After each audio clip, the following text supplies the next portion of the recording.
प्रेक्षकांनो, मालिका आता इतक्या टोकाच्या आणि इंटरेस्टिंग वळणावर आली आहे की आधिराने समरला आपल्या पाठोपाठ डेस्टिनेशनला यायला भाग पाडण्यासाठी जबरदस्त प्लॅन आखलेला आहे. हनीमूनसाठी धम्माल प्लॅन तयार झाला आहे. समर आधीच डेस्टिनेशनवर पोहोचलेला आहे, पण त्यानंतर आधिरा आणि रोहनने जो डावपेच रचले त्यामुळे सगळं चित्र बदलणार आहे. रोहन थोडासा घाबरलेला आहे. सर काय म्हणतील याची त्याला भीती आहे, पण आधिराला मात्र कसलीही भीती नाही. समरच्या ड्रिंकमध्ये काहीतरी टाकलं गेल्यामुळे रात्री समर पूर्णपणे अस्तव्यस्त होतो आणि नेमकं काय घडतंय याची त्याला कल्पनाही राहत नाही. इकडे आधिराने स्पष्टपणे भूमिका मांडलेली असते की समरशिवाय ती जाणारच नाही, नाहीतर हनीमून कॅन्सल करेल. त्यामुळे समरकडे पर्याय उरत नाही.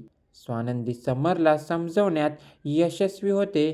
बुकिंग जरी होत असलं तरी समर जाणार नाही असं तो सांगतो आणि स्वानंदीला एकटीनंच पिकनिक एन्जॉय करायला सांगतो. दुसऱ्या दिवशी सगळे निघायची तयारी करतात.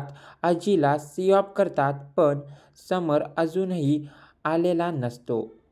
फोन केले तरी तो उचलत नाही. शेवटी स्वानंदी सांगते थांबण्यात अर्थ नाही आणि सगळे निघायचं ठरवतात. हे पाहून अधीराला वाटतं की दादाने तिची फसवणूक केली आहे आणि ती ठरवते की आता गप्प बसायचं नाही.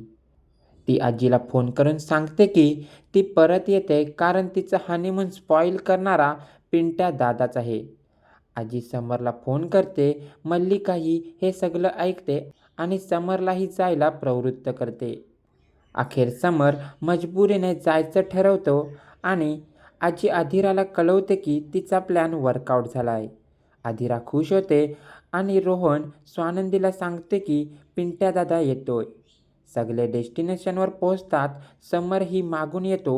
स्वानंदी प्रायव्हसीबद्दल बोलते. समर कामाचं कारण देतो आणि दोघांमध्ये हलका फुलका संवाद होतो. पण अधीराच्या डोक्यात मोठा प्लॅन असतो.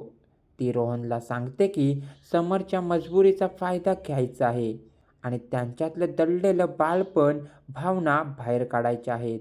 दोघं मिळून वेटरमार्फत ड्रिंक पाठवतात. समर आणि स्वानंदी ते पितात आणि हळूहळू दोघांनाही गरगरायला लागतं. दोघेही अस्वस्थ होतात.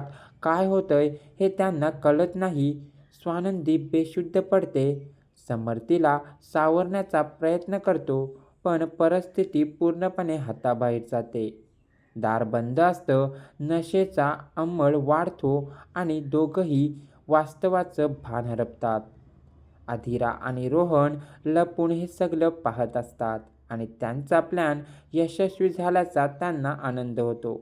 पण प्रेक्षकांनो, ही नशा उतरल्यावर जेव्हा समोर हे सत्य येईल, काल काय घडलं याची जाणीव होईल, तेव्हा प्रचंड वादळ उठणार आहे.